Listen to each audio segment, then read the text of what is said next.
Hi, everyone. Welcome to the Lightning Talks. Don't tell the other sessions. This is my favorite session. I really love the back-to-back presentation of a bunch of information all at once. Hopefully you do too. There's going to be a lot of really interesting research talks that we're going to hear about. Each presenter has about 3 minutes to give their talk in, and then all the talks are going to happen in the first half hour, and then we'll have discussion time. So follow up with those presenters in that discussion time. You can get coffee outside. I'll mention that again when we get to the end of the presenters list. They're going to go back to back, and I'm not going to introduce them mostly, but Mariah is going to start us off. And so welcome to the Lightning Talk session.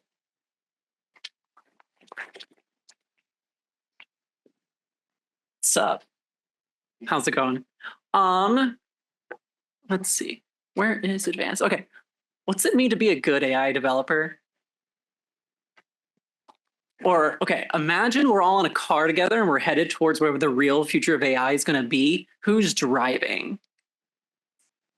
Or, okay, I like this question too. Imagine a student so worried about that future that they say in that like half joking kind of way, I'm just going to like put my head down and be a cog in the machine, or I'm just going to do whatever the algorithm says or whatever my boss tells me to do, or I'm just going to go do evil for money. What would you say to someone feeling like that? I opened with these because these are the kinds of questions I actually ask people in my dissertation, Doing Evil for Money. Hi, I'm Mariah Knowles, she, her, hers. I have a background in computer science and teaching AI ethics. And that experience left me with some lingering questions about the moral pressures that we're facing in our practice today. For example, in order to be effective, practice must appeal to practitioners' real internal motivations and our experiences. So someone should go talk to practitioners, and that's what I did. So between 2020 and 2025, a lot of things happened in the world in that time. As I was just talking to Abe about, I constantly had to adjust. But I talked over 4 rounds of interviews with a total of 10 teachers and 10 practitioners working in AI ethics for a total of 28 interviews. And I'm here today, come talk to me about my 3 key themes that I will give a little intro about. So in short, there's this really strong sense of responsibility that we use in our practice to unpack other things. Even though a lot of kind of guidelines from AI ethics don't start from that point of view, when I talk to people, that's kind of where they always go back and ground to. There's how, when we're making sense of moral expectations in AI, we have to do it together as a collective. Yet at the same time, we have these tendencies of treating people badly at the boundaries of our practice, who help us sift through and translate moral expectations, pressures, policy messages, and so on into action that we can take. There's also this really complicated sense of belonging and inclusion, that these are just the best words that I have found to describe the vague thing that we seem to be getting at, that we haven't fully unpacked in our practice yet. But some things in it that I've seen when speaking with people is, one, we have to respect the way that we're all complex persons. We need to resist this tendency in tech to narrow the way we think about what a life experience is. We have to uproot these deeply held these deeply held notions that there's only one like right career trajectory. Every single person I spoke to in those 20 people compared themselves against the right trajectory that they didn't have, and yet not a single one of them had it, except for one who said she was going to be a lawyer when she was 7, and then she did it. And we have to kind of incorporate this thinking into our everyday practical wisdom. So if you want to do evil for money, come talk to me. I'll also be at the poster session. Thank you. Hello, everyone. I'm Keke from the Civil Engineering. So today I'll talk about the key challenge in the autonomous driving and how to solve it with the help of large language models. So one key challenge in autonomous driving is that we sometimes meet some really dangerous and rare scenarios. So in these scenarios, they are called corner case because it's so hard for us to collect the data and train the current AI models to help with them. So that's why we start thinking, how about using the large language models to help us deal with these corner cases? So the large language models, they are good in reasoning. They can understand the scenario and think like the human drivers, and then make the driving decisions. But there's also some problem. The large language models, they are not stable enough. Sometimes they make things up. They may misunderstand the scenario and make some unsafe decisions. So given this problem, we are thinking about how to solve this. Our idea is to combine the large language model with some domain knowledge. In transportation engineering, we already have some well-tested control methods. These methods, they have followed the fundamental principles in driving, and they have high interpretability. But these methods are not adaptive enough to different scenarios. So our idea is to combine them together. We design a two-layer method that is on the top, the large language model or the vision language model. They make the high-level decision-making.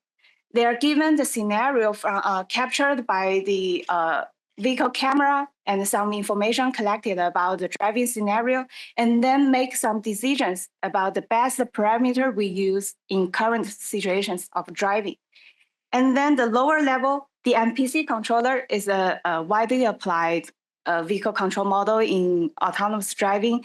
They could help handle the safer and smoother driving in all the driving scenarios. So this is how we combine them together. And this design also solves another problem. We know the large language model, they usually need time to think and need time to make the decision. But the autonomous driving needs really faster control. So this structure could separate them together. The upper level large language model only updates when needed. And the MPC controller keeps control of the vehicle in really fast speed.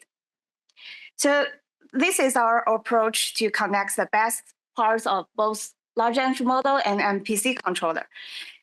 Large language model help reasoning, and MPC helps the stable control. We believe this kind of combination could also be applied in other engineering tasks, like the robots and drones. And in the future, before the large language model are powerful enough to handle everything, we still believe that this kind of combination of large language model and domain knowledge is the best way to unlock the potential of large language model in handling the engineering tasks. That's all for my presentation. Thank you. Hello, my name is Mariah Oros. I'm a data scientist at the Data Science Institute, and today I want to talk to you about our open source crop disease forecasting tool. So what is the challenge that we are facing? Emerging diseases pose a growing threat to crop yields. In particular, and as an example, in the right side, I'm showing the disease impact ranking in soybean in 2024, sourced from the Crop Protection Network, where in soybean, we have faced a lot of challenges by the white mold disease. This situation creates a unique opportunity to support adaptation of agricultural practices using AI and machine learning solutions that are accessible to agricultural practitioners. So in our approach, we have developed an open source platform and an API for daily crop disease forecasting for soybean and also for corn.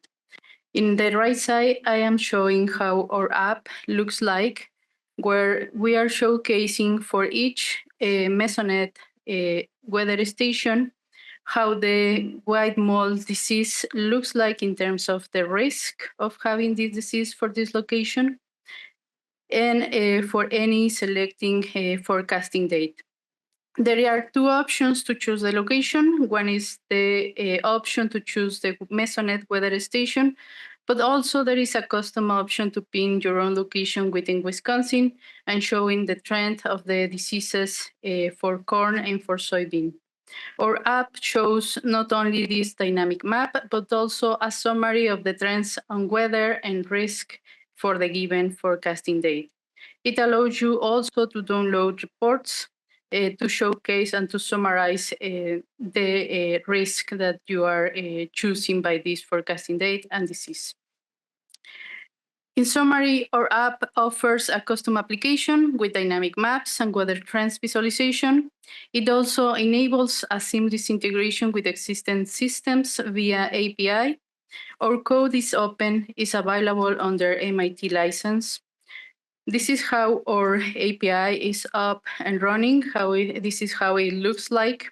And it provides the forecasting for the 6 diseases, 3 for corn, 3 for soybean, the most common diseases in those crops, for any given forecasting date, for any number of days, and for any weather Wisconet station.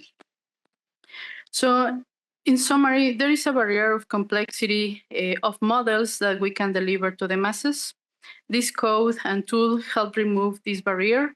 They allow us to use very complex models, including advanced machine learning, to improve accuracy while keeping the usability and availability possible for the agricultural masses.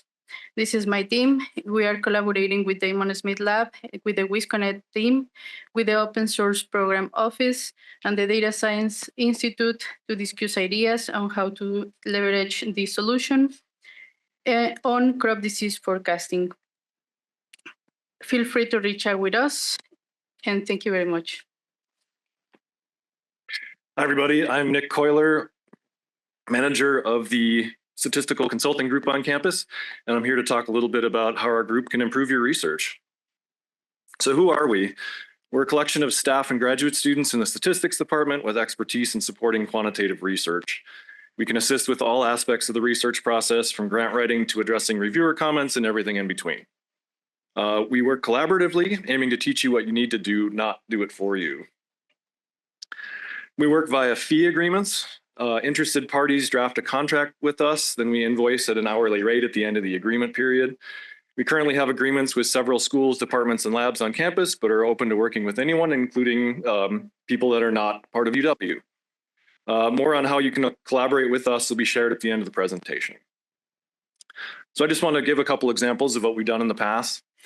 Professor in the Animal and Dairy Sciences department wanted to compare 2 different methods for evaluating glucose levels in feedstuffs. She showed me a linear regression analysis with an R-squared of 0.9997. Great fit, right?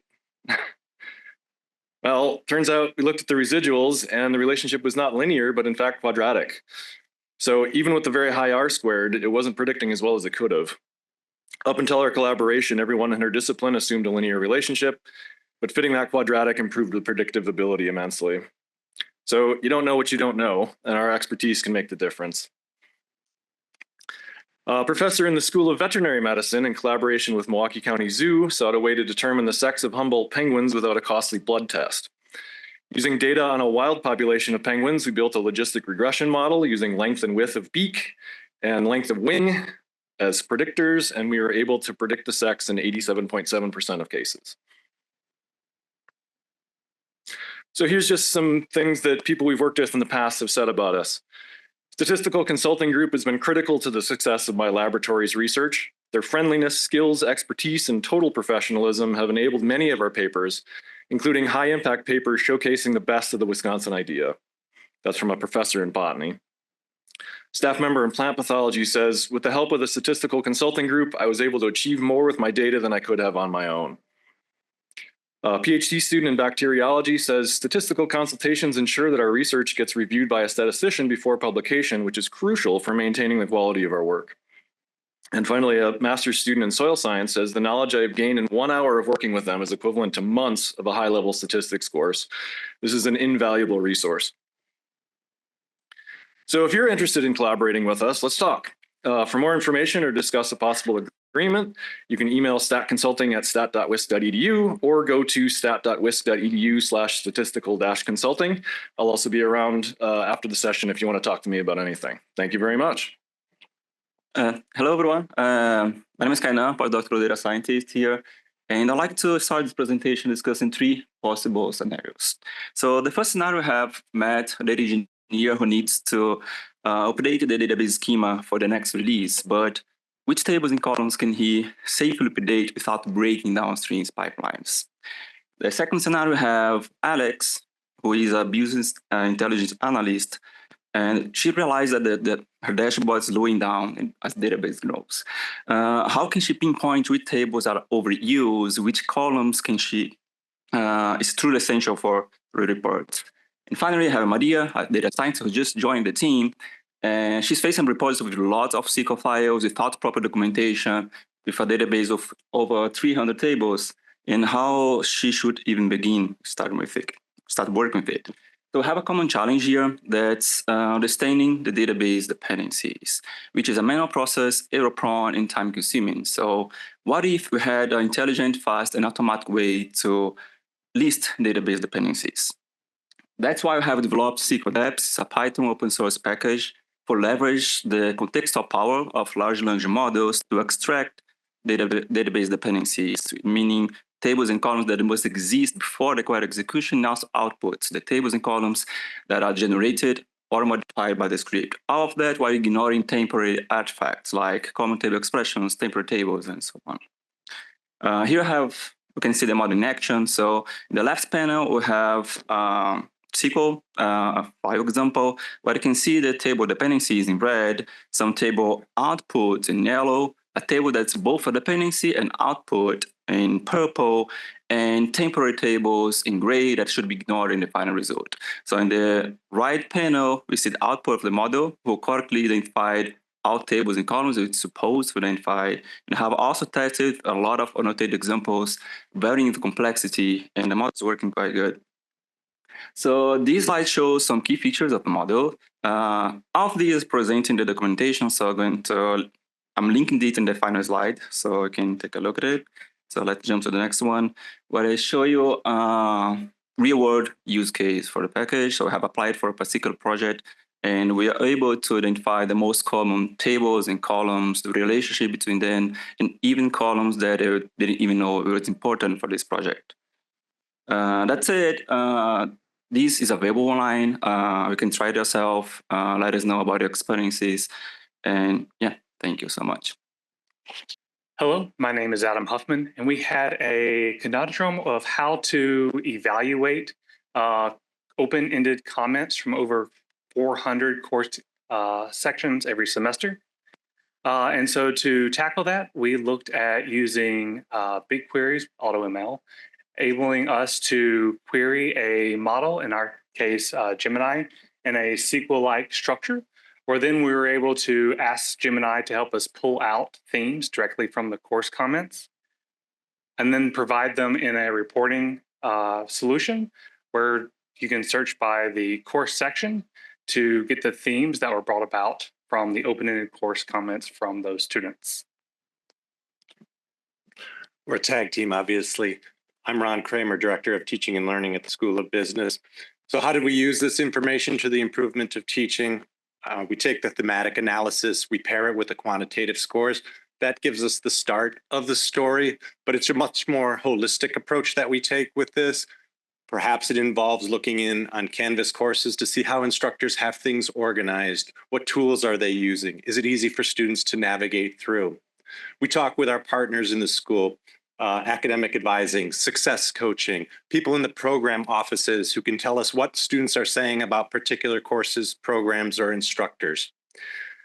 Obviously, we have discussions with department chairs. What are their concerns as it relates to their area? The people who are teaching their courses, we want to know like what is rising to the top for them by way of teaching topics as well.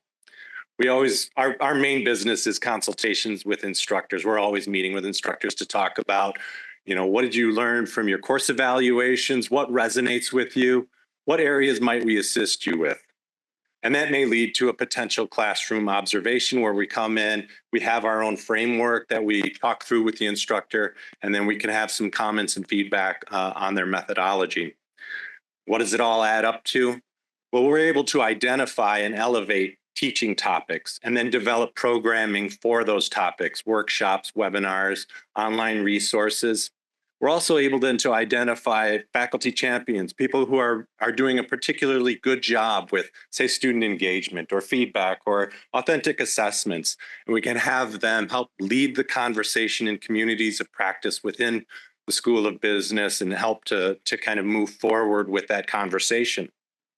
all in all, this helps us to reinforce the set and actually get people more interested and excited in getting good response rates, because that is one of our biggest challenges, is at the end of the semester, oh yeah, I got to do that course evaluation. Actually, over time, we have found now that because they see what we do with that information, they are much more encouraged to have students complete those course evaluations and provide that critical student feedback that we can use. Thank you. Good morning, everyone, and thank you for your time. I am Justin Anderson, a senior intellectual property manager and IP attorney at the Wisconsin Alumni Research Foundation, or WARF. We're currently celebrating our 100th anniversary, making us the nation's oldest technology transfer office. As a separate nonprofit supporting entity, our mission is to support the research that goes on here at UW-Madison and the Mortgage Institute. Today, I'm going to highlight how you as researchers can make the most of data licensing opportunities. So academic research, as you know, is a systematic process of inquiry that aims to create new knowledge, test theories, and contribute to academic discourse, often involving the collection, analysis, and interpretation of data. In conducting your research and answering fundamental questions, you carry out experiments, thereby generating results and valuable data that could be suitable for technology transfer. So what is technology transfer, and how does it apply to you? Well, the results of your research could be eligible for statutory IP protection, which could then be licensed or transferred to third parties. Under an appropriate license, companies can develop innovative and life-improving technologies, including products and services. Here are some examples of statutory and other IP. And while raw data doesn't necessarily qualify for statutory protection, if applied or curated, it might. And further, even without IP per se, it can be monetized via licensing. So why is licensing beneficial? Well, in short, it is key in the cycle of innovation that's pictured here, generating revenue that is shared directly with you as creators and inventors, as well as the university and across campus writ large.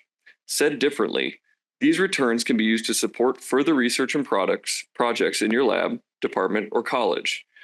Not only that, it can also broaden the impact of your research. So here are some questions you might have about moving your research beyond academia. Are commercial entities already interested in your research? Have they expressed interest in your data, your trained models, your results? If not, should commercial entities be interested in your research? And maybe WARF can help market that technology and make it known. What are the best ways to move these results out into the market? Perhaps it's through an open source license, perhaps it's a dual licensing strategy where we have a commercial license as well. And at the end here, can the innovation itself actually be licensed? Are there restrictions or obligations that could impede the transfer to third parties? WARF's team of professionals, including myself, can happily answer these questions, and I'd be happy to work with you to identify a path forward. Thanks for your time, and I'll be around if you have any questions. Hey everyone, my name is Ryan Yee, and I will be sharing a new method for modeling smooth data.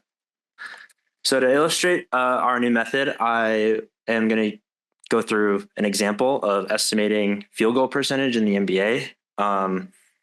In layman's terms, field goal percentage is basically the probability that a player will make the next shot that they take. And so to estimate this quantity, we can use data provided by the NBA, which includes the location, player, and result of every shot taken during the season. So up on the screen, I have an example of this data plotted for 2 different players that you might recognize. And basically my goal is to estimate a function that will return the probability that the player will make their next shot, analogously field goal percentage. And this is maybe a kind of a lofty goal, but it's the basic problem statement of a regression problem.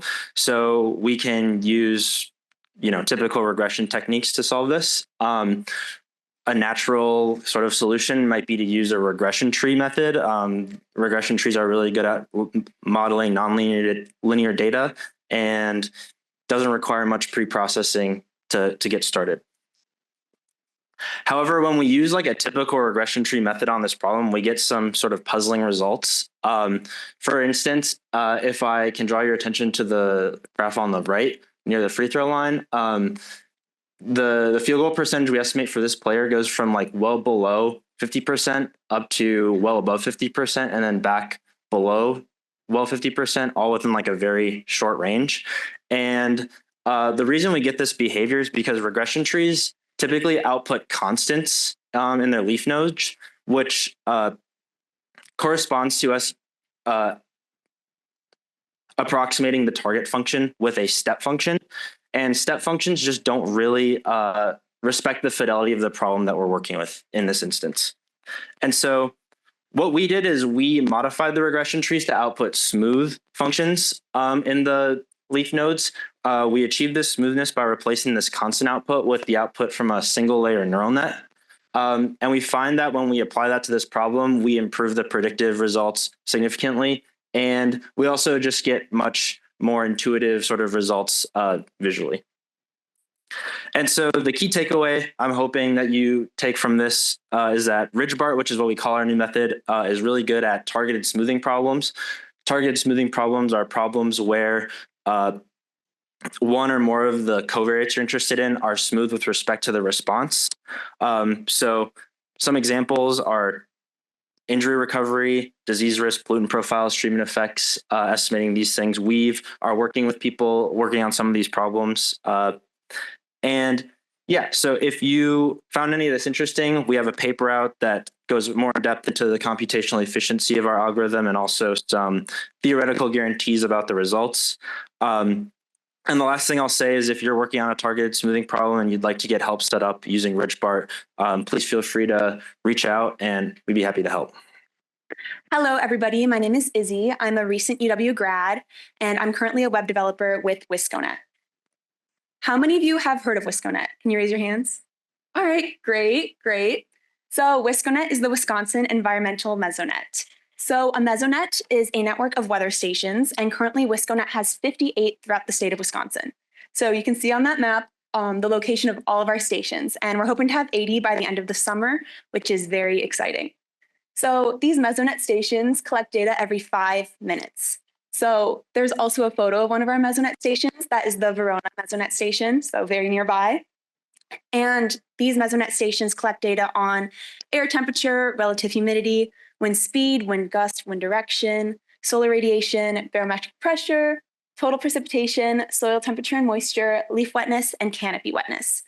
Additionally, our backend does calculations to get the hourly and daily minimum, maximum, and averages based on these 5-minute measures. So, for example, the daily maximum temperature. Here's a little overview of our data flow. So the Wisconet stations send data packets every 5 minutes to our cloud. We use Network Manager 10 and the campus cloud infrastructure. Then an ingester server sends that data to our backend, which is hosted by Amazon Web Services. Then using an API call, we present this information on our website. Our API is publicly accessible, so anybody can also access our data. So to speak a little more on our API, an API is an application programming interface for those who are unfamiliar. It's essentially a URL you can use to request data from us. So here are a few useful API calls. We have wisconet.wisc.edu/API/UN/stations, and that will give you the metadata on all of our stations. So station ID, latitude and longitude, city, and other fields like that. We also have a fields API call, which will give you metadata on all of our fields. So if you want to see a list of what fields we take measurements on, you can access that there. That will also provide you the units and the collection frequency. We have an API call to get you the latest measures, and you need to input a station ID for that, which you would get from that first API call. And then we also have a measures by day API call, which takes fields as inputs, and you would use the standard names of the fields that you get from the fields API call and a date. And that would return every station's data for a specific field on a specific date. And so right there is an example API call giving you the most recent data on our Verona station. So OJNR is that station ID for Verona. This is an example. And currently the National Weather Service, the United States Department of Agriculture, and the National Mesonet Program all use our API for our services, which is super exciting. And we hope that more data science researchers also start using our API. We think that as the data science community increasingly integrates AI and machine learning into their research, that our data could be extremely helpful for addressing challenges relating to weather forecasting, agriculture, and beyond. You can contact us at wisconet@cals.wisc.edu and check out our website. We're also redoing our website later this spring, which is super exciting, so stay tuned for that. And if anybody has any more questions, feel free to talk to me afterwards. Thank you. Hi, everybody. I'm Johnny Uelmen. I'm a newly hired assistant professor in School of Mass Public Health in the WARF and Department of Population Health Sciences. It is wonderful to be here and to have this event. These talks are awesome. And Izzy, that last one, definitely going to use that for an upcoming project. I'm going to talk about, the title is longer than I probably should have had, but I'm going to be discussing this dashboard. It's called the Global Mosquito Observation Dashboard. And I have a quick QR code here, but I'll go through some of the features and what we intend to do with it that ties into the data science component. So this was something that was developed when I was a postdoc at University of South Florida a few years ago. And I took this from the ground up, trained it, and then launched it. And it's been getting quite a lot of attention. And with this wealth of information, the whole point of this is to make this high quality, equitable data source for anyone in the world that has access to internet, which in and of itself is also sort of a privilege. So we're trying to be mindful of that as well. But this is sort of, I had a nice video kind of going through some of the features, but I'll do this kind of like image stills. But this is what the dashboard looks like. And what this does is it pulls the API sources from 4 different feeds from citizen science apps. So I don't know if you can see them on the bottom, but one of the main apps we use is iNaturalist, which I use frequently, Mosquito Alert, which is very popular in Europe. And then NASA has Globe, which has Mosquito Habitat Mapper and Land Cover. These on a daily basis pull anywhere between 500 and 5,000 mosquito observations that we have tailored on the back end that come in, and then they auto-populate. So all of these little points are individual submissions. You can click on any one. All this information is free to use as well. So the top kind of filters, you can look at specific space by time, by species, and also additional features, some of which we are trying to incorporate with the medical aspects. So what are potential medically important species, what might have been not detected there in some time or are new, so re-emerging, emerging, invasive species, et cetera. And then I wanted to kind of just use this one example here. So imagine this, if you click, it will automatically zoom into this point. And this is a specific point in Honduras. This is an Aedes scapularis mosquito. It's a kind of a really pretty mosquito, but you can click on that image and then that image will actually pop up and you can, hopefully, this is what we're trying to build with Data Science Institute and others. We're trying to do this mass-based neural networking, convolutional neural net, where we can look at each individual morphological piece, come up with a real-time estimate, and then put all of that together to be like, what is this likelihood of this species? So this is hopefully, we're trying to make this all integrated. There's a lot of challenges and missteps, but we are currently working on that. And I was hoping to have some more results, but it's looking good. We're starting slow. And then I have some pictures of some students here who are in the medical entomology lab on campus, where we're taking sort of control images of insectary reared mosquitoes to get to further train that model.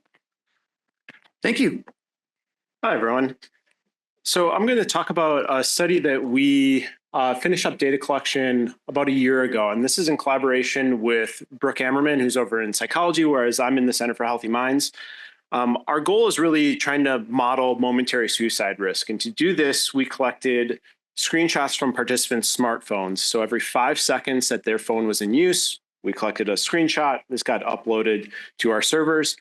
We captured this data alongside active data collection. So we had momentary assessments asking self-report from these individuals about 6 times a day, mostly focusing on active suicidal ideation, passive suicidal ideation, and questions about suicidal planning. So here are some of the primary things that we learned in this. So leading up to asking these people questions about suicide risk, when individuals responded positively, so non-zero, active, passive, suicidal ideation or suicidal planning, we found that they tended to use their phones to a greater extent leading up to that EMA assessment, and then in the hours following that EMA assessment. We're not here making a statement about phone use link is causing the increase in suicidal ideation, just noting kind of the corollary or correlation between these two things. The other thing that we've focused on is trying to identify is phone use in the evening and specifically related to sleep. Is this bad? And at least in our data, it's a somewhat complicated story. It's particularly complicated if you just look at phone use during times in which individuals reported that they were sleeping. So we asked them in the morning, when did you go to bed? When did you wake up? We took those windows. Were there any screenshots in these windows? Essentially inconclusive in our very recent results. But the one thing that we found was that when we coded for keyboard use, so we just applied a relatively simple model to determine whether there's a keyboard present in that screenshot. When individuals were using a keyboard, thus we think that they're engaging in some form of active messaging or social interaction, that individuals reported lower suicide risk the following day. So we see somewhat of a protective factor for this. Finally, currently we're working on trying to get more nuanced data kind of extracted from these screenshots. We're specifically focusing on social interactions. So what social media platform are they using? And then if they're using that platform, can we determine essentially what text is essentially attributed to the user or the person using the phone, and what text are they viewing, either passively or actively? We can think of an SMS text message back and forth. We're currently applying some vision language models to extract this from each screenshot. With the goal of, in the next couple of months, we're building a real-time assessment instrument where we essentially process these screenshots in relatively real time, determine suicide risk, and then this will essentially allow us to then ping them with micro interventions or any type of safety planning if we deem suicide risk to be high at this time. Thank you. Hello, my name is Abe. I work at the Data Science Institute, and I'd like to talk to you today about cloud platforms and how you can also build your own. I think these platforms are really great because you can connect with other people, you can collaborate, and you can share all sorts of data and ideas. Here are a couple examples of platforms that we built for UW projects, just to illustrate. The first is we built a platform for the Sound Forest Lab to share audio data from rainforests around the world. The second one is a platform called Dream Machines that we built to generate AI images, and it was used in the prompt battle last fall that was created by DSI and WRF. We built a virtual optics simulator, which is being used by Professor Yeselkoy in her optics lab. And we built a platform with the campus cyber infrastructure group to interface with S3 buckets. So why might you want to deploy one of these platforms? The first is data sovereignty. If you build your own platform, you're lessening your dependence on the tech giants. Next, user experience. If you have one platform that has like data sharing and messaging and everything all integrated, you can provide a better user experience. And then last, I think it's just really cool. You're not just building software, you can actually build communities. So if these are so great, why are people not building them? Well, it's tough. There's a lot of infrastructure that you have to build. And the conventional approach of building web applications relies on all these low-level tools, got frameworks and libraries and package managers, all these things. So it's too difficult and it takes too long. It can take months or years to build these. So we need a better way. Okay, so what if we build cloud platforms the same way that we build desktop apps? So when you build a desktop app, you don't start with a blank slate. You start with an operating system. An operating system gives you like a file system, gives you window management, all these sorts of things. And then on top of that, we can have a library of existing apps for kind of the common tasks like chat and image viewing, all these kind of base level things. By doing this, you can put your energy into the custom apps that make your platform unique. So over the past couple of years, we've been building a cloud OS that we call Sharadime, and it's open source. It's MIT licensed. We also have an app store with about 40 different apps that you can install in your platform or uninstall very easily. If you don't want to build your own platform, but you just want to deploy one, we also have a set of pre-made platforms. They have a Docker installation, so you basically just apply your own branding and you can run it. So if you have ideas for building your own data platform, come and talk to us. We're glad to help. Hi, everyone. I'm Aditya Kumar from the Space Science and Engineering Center. I'm an assistant researcher there. We are working on forecasting the fire additive power using machine learning. I would like to acknowledge the contributions of all the team members for this project. So the problem statement we are focusing on is prediction of fire intensification in the next 6 hours post an observation. We are using the changes in fire energy rate as a primary indicator. So when fires start, they undergo various phases, which includes intensification and declination. So we are using the FRP is the major indicator of these phases.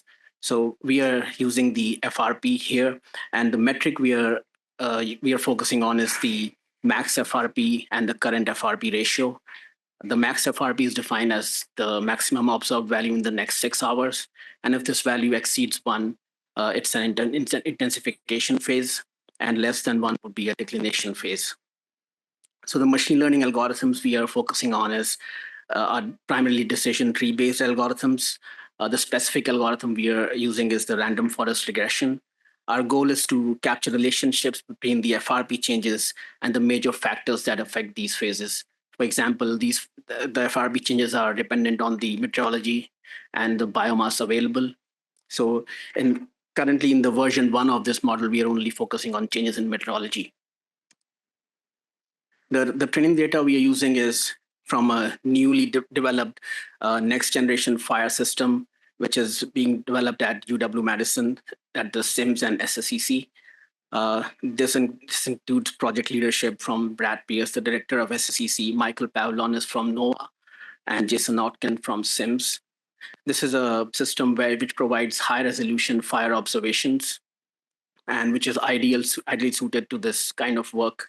It utilizes geostationary data from the GOES satellites, and we are using meteorology output from a weather forecasting model that's also from NOAA. For the training data, we used 1 year of fire season data from NGFS.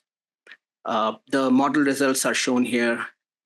The model evaluation was carried out using 2024 fire season, and as you can see, we predicted the ratio pretty well, except for cases where the fire intensifies significantly. That's the case we need to improve upon. And in the second figure, you can see a time series of a particular fire from Idaho, sorry. And the phase highlighted here is the intensification phase. The black circles represent the observed values, and the red circle represent the predicted values. So as you can see, we are underestimating, but still doing a reasonable job. The expected impacts of this research are in the real world application. It's primarily to assist in decision making, to know well in advance whether a fire is intensifying or not, and to plan the use of resources in a better way. In the research world, we are interested in what are the major factors that affect these phases. What is the relative importance of those factors? That's all I have. Thank you. Okay. Hello. Thank you for being here. My name is Agustin Chasco, and I work in the Department of Animal and Dairy Science here in UW-Madison. So today we are going to talk about dairy, the dairy industry. Dairy industry, what it does, it produces milk. And for produce milk, a cow has to have a baby. So for having a baby, the cow has to be pregnant. So pregnancy in dairy industry is a key factor that predicts the profitability and the sustainability of the industry. Nowadays, these animals, they have a problem. They have a really high production level, but they are really, really bad for getting pregnant. They have low pregnancy rate. So I am working in breeding and genetics, and my work is to improve the population of dairy cattle, Holstein, for higher reproductive performance. We are working with these sensors. These sensors, they monitor the activity and the rumination of the animal. This is information from a single animal. The green data points is the raw activity in the top and raw rumination in the middle. And the purple data points is how we smooth the data. So what we did basically, we developed a script, but that is able to identify when the animal has an acute increase in activity, as you can see, and a decrease in rumination, because we know that this moment is associated with the moment when the animal is ovulating and showing estrus. This is called like estrus behavior.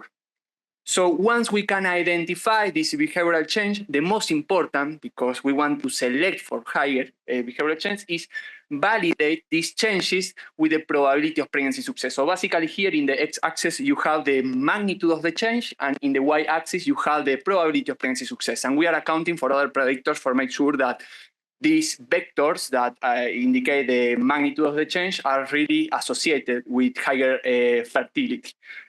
So the most important question that we want to answer, and we did, is showing this plot, is how much of this variability in the characteristics of a estrus behavior is linked to the genome. Because suppose that is 100% dependent of the genome, that means that we can easily select a subpopulation that has higher expression and then has higher fertility. If it's 0%, this is not an option. So here, in the y-axis, in the x-axis, you see time. In the y-axis, you see what is called heritability, and the heritability is 20% at the beginning. So 20% of this variation is accounted by the genome. The vertical lines are the 95% confidence interval. We do this with a sliding window technique. So this is the short history of what we do. We try to connect what is going on in the farm, these streams of data, and we try to increase the value of this data using diverse AI tools, logistic regression, mixed models, etc. Thank you for everything. Hi, everyone. My name is Christina Cook from the Center for High Throughput Computing. And we'll start with a little question for the audience. Who has heard of ChatGPT? Who has heard of DeepSeek? Same hands. Okay. So guessing most people here have heard of these things and that they are examples of machine learning models. So sets of equations and values that can be used to make statistical predictions. And more, as you've just heard, researchers like yourselves are using these models as part of their research work. So I'm here partially because running these models requires computers. Sometimes it requires a lot of computing power. And so I want to share 3 ways that our center, CHDC, can help people who want to scale out their machine learning models in a big way, access to computational power, support, and sort of exploration and innovation in this space. So first, we have computational power in the form of especially GPUs. They're, for those who don't know, specialized computing units that are really well suited to running machine learning model computations. And so we have, at the moment at CHDC, around 200 different kinds of GPUs. They're part of our larger computational system and available to any research group on campus that wants to use them. You can just sign up for an account or talk to us if this is of interest to you. So thing number 1. Thing number 2 is support. It's not easy to use these models. It's not easy to get started on large computing systems like the ones we run at CHDC. So we have a team of facilitators who are here to help you with that transition process. There's a member of our center who's been focusing on machine learning use cases specifically. We are probably not going to be able to give you detailed advice about machine learning itself. There's other groups in this room, like the Data Science Institute's Data Science Hub, communities of practice that can help you get started. But once you're ready to scale up, we're here to help you with that process. Along with that aspect of things, we as a center also do computer science research on our own. And one of the things we're exploring now is just understanding different ways that we could run machine learning models at a larger scale, whether that's in a distributed fashion, if it's running on different kinds of resources. There's a couple of different questions that we have that we're partnering with people. And if you're interested in going beyond, like, I'm running a notebook on a computer, or even I'm running a model on a server, but I want to think more creatively about model distribution and training, please talk to us. You can always email us at this address, and we will have 2 posters at the poster session about basically these 2 things. So you can come talk to me or Ian Ross if you'd like to follow up. Thank you. Good morning, everybody. My name is Guilherme Menezes. I'm a postdoc in the Department of Animal and Dairy Science.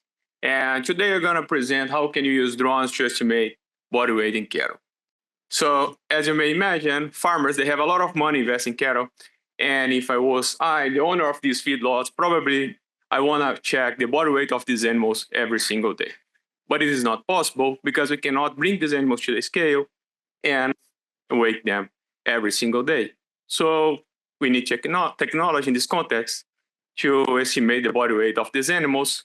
And this is going to help us to give an idea about the performance of the animals and also decrease the uncertainty of the business, because part of the incomes came from the performance of these animals. So we collect our data in 71 heifers in our research facility. And as you can see that pictures, we flew the drone at 20 meters of height, and we extracted several Euclidean distance and features related to the body weight.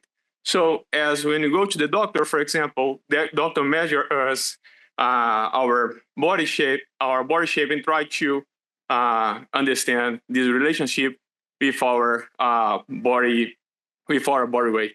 So what we want to do, we want to use these features trying to estimate body weight, because we know that some of them are very high correlated. So we train we train a machine learning model to estimate the body weight, and we validate our model using live and out cross validation. So as you can see here, the models, our features that we extract to use the drones can estimate quite well the amount, the body weight of the animals with R-squared of 0.88 and a root mean square error close to 12%, which means that even when you have smaller animals or older animals, the model still can capture their body weight. So in this context, drones can be useful to estimate body features related to body weight and body shape. And this in the future may help farmers to predict the body weight of the animals, use the drones, which out bring them to the scale. Thank you very much. Thank you for our research group, for our sponsors. Thank you. Hello again. My name is Chris Sendeman, a data science facilitator in the Data Science Hub. And this morning, I'll be telling you about Nexus, a new website we've been building in the ML+X community to make it easier to share AI and ML resources and knowledge across campus. For context, ML+X is a large multidisciplinary community that brings together researchers, students, and local companies who share an interest in using ML and AI in their work.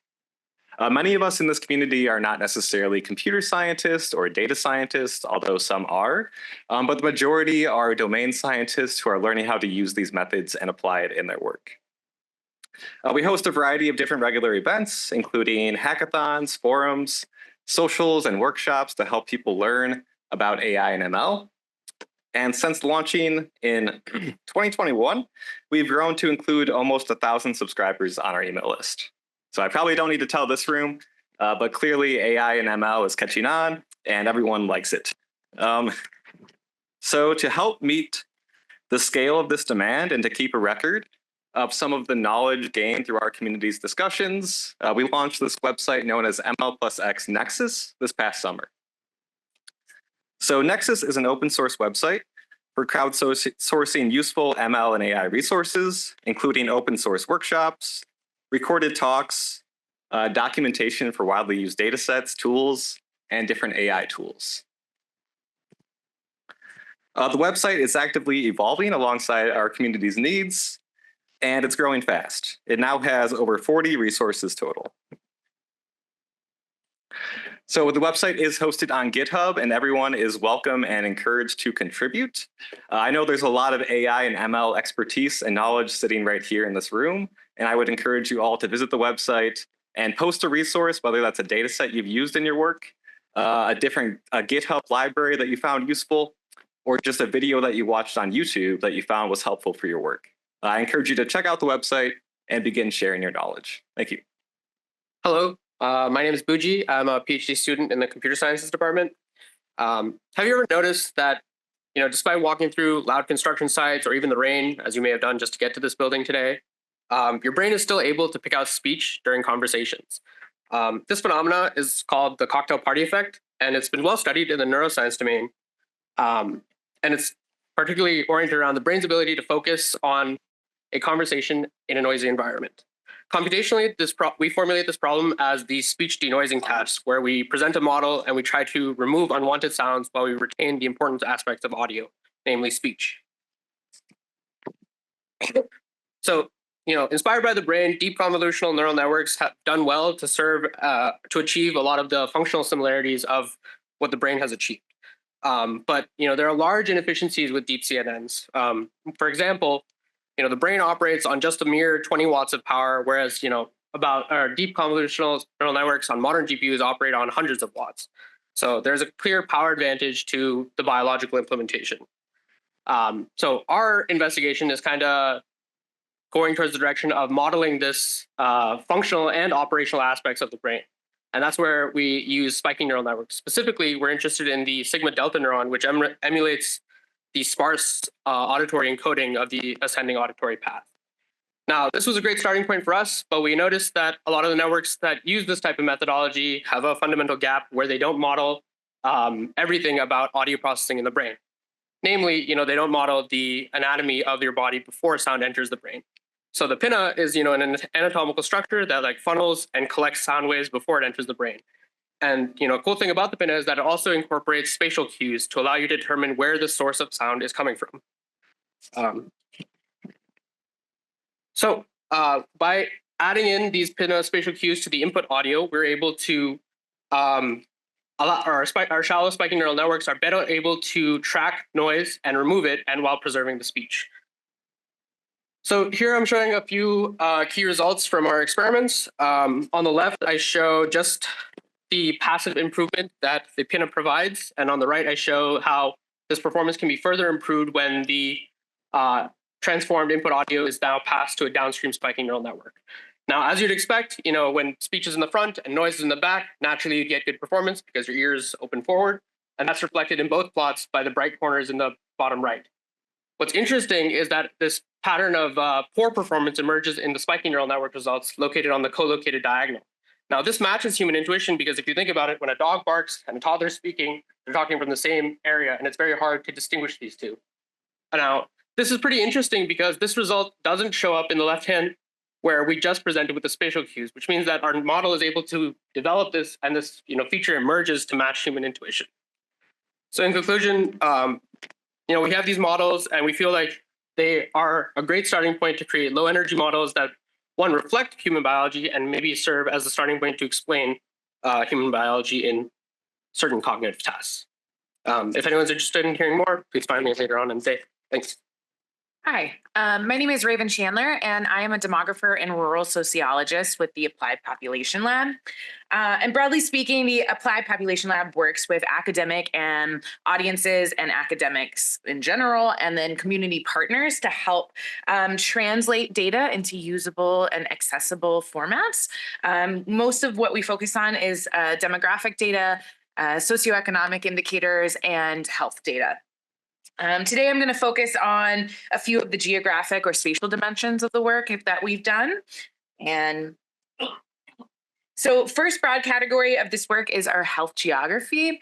These are 3 different examples that we've done in the past. So in this domain, we use spatial statistical analyses, such as cluster analyses, spatial regressions, different indices of segregation.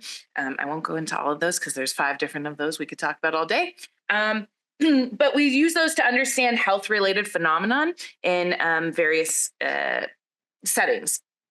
So the first is a case of clustering of personal beliefs regarding vaccinations in the state of California. So we did that for a policy brief to inform some audiences about what was happening there. The second here is we translate health data into more digestible formats like this interactive data brief that we did of the health factors and county rankings in Wisconsin. So audiences are able to click on their locations of interest and figure out different measures. So this is air pollution and particulate matter. And those are all ranked for the 72 counties. And then also in response to the COVID pandemic, we developed teaching tools to help students explore how social distancing might affect disease spread. And so again, all of these are really with different audiences in mind. So we try to think about that when we're creating these. So another aspect of this is we build data sets for on and offline use, tools featuring a wide array of geographic indices, including data related to demographics and socioeconomic status again, and then also the built environment. The Madison Indicators project is one of that we've been working on for quite a while, and we update it every so often. And so we use different neighborhood level measures here, such as transit access, third grade reading levels, birth outcomes, police incidents, right? And to give a measure of the safety and what's happening in different neighborhoods around the city. And then also we partnered with the Department of Medicine for the Neighborhood Atlas, which is probably our most used and referenced throughout like various audiences. And it's also a neighborhood disadvantage. So it shows how health outcomes are still affected, even when we control for all these other factors at the individual level. The Wisconsin Food Security Project includes data on demographics and food insecurity in the food environment. And we focus on aspects like snack retailers, food pantries, summer meal sites. So we have a lot of different projects out there and trying to help all of you folks get your information out to various audiences. So I'm happy to talk about that more with you and how we could help you. So thank you. Hi, my name is Jess Vera. I'm a biomedical data manager at Sage BioNetworks, and I'm here today to highlight some of the ways we're leveraging AI to improve data curation and discoverability in public repositories. Now, a critical part of our mission at Sage is to get data into the hands of data scientists who are contributing to a new era of biomedical research and helping to improve patient outcomes and quality of life. But achieving this is not without its challenges. And when it comes to working with human health and biomedical data, data scientists often encounter issues with small cohort sizes, unbalanced or poor quality data sets. And so finding the right data for these kinds of tasks often becomes a needle in a haystack kind of problem. That's where we come in. We are leveraging AI to improve data discoverability and reuse of the data, of the nearly 3.5 petabytes of data in our data sharing and online collaboration platform called Synapse. How are we doing this? Late last year, or December of last year, I should say, we launched Synapse Chat. This is a large language model-based search and chat feature that's integrated into Synapse and provides researchers with accurate searches and meaningful interaction with the platform that goes beyond simple keyword matching. Specifically, Synapse Chat uses an agent-based framework that's augmented with Synapse-specific knowledge. We also recently integrated the baseline Synapse Chat agent into our Python API client, which is a way of programmatically accessing Synapse. So this allows all users of Synapse, regardless of how they're accessing the platform, to have access to this particular tool. Now, the Synapse-specific knowledge that Synapse Chat has access to comes from all of the information on the platform that's used to describe the data that's hosted there. And I'm of course talking about metadata. So metadata is what makes data findable, accessible, interoperable, and reusable. And it's a really critical component of these AI tools. Now, as a data manager, I can tell you one of the biggest challenges data contributors face is collecting and distributing metadata. So we're working at Sage to build AI agents that can assist with this process. So imagine taking your protocol, your lab notebook, maybe the manuscript that you're working on, and having an AI tool extract standardized metadata, and then even curate your data with that. That's what we're aiming for here. And this will significantly reduce a lot of the time and effort needed for this really critical step. So from data curation to data discoverability and reuse, these are some of the ways we're integrating AI to accelerate discoveries and transformations in human health and medicine. Thank you. Good morning. I'm Robert Slater with the Wisconsin Reading Center, which is part of the Department of Ophthalmology. So I'd like to talk to you this morning a little bit about our pre-screening tool. And to talk about that, we need to understand what was the problem, what motivated this. And in clinical trials, people have diabetes and they go to their optometrist. The optometrist sees it, says, oh, you're a candidate for a trial. And they send it to our reading center. It's what our reading center does. And we have specialized graders who specialize in a very specific and intense grading scale. And so it's known as this ETDRS. And the eligibility for clinical trials is based on this scale. And we're always looking for the Goldilocks candidate. You want just enough diabetes, but not too much diabetes. And it sounds very flippant, but when you're doing drug trials, they have very specific criteria. So we have to find those Goldilocks candidates. So a lot of these submissions, when they come in, they fall outside of this criteria. And the problem is grading is expensive. So the humans are still doing a fantastic job. They are the experts. But the problem is we're wasting their time with bad submissions. When you try and enroll a patient, it takes time. We've got all this imaging that you have to do. And then the graders go, oh, nope, they're not eligible. So that's a loss for the company. That's a loss for us. And so we've got to figure out how can we screen these effectively to start with. So we built a vision model to screen these applicants.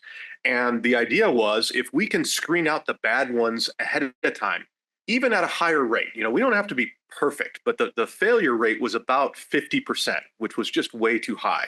So if we can get that failure rate lower, we don't want to miss eligible patients. So we're very sensitive to the recall. And so it's not so much about accuracy, it's really about can we get all the eligible patients we can in. If there's ineligible, that's okay, but we want to get as many ineligible out as possible.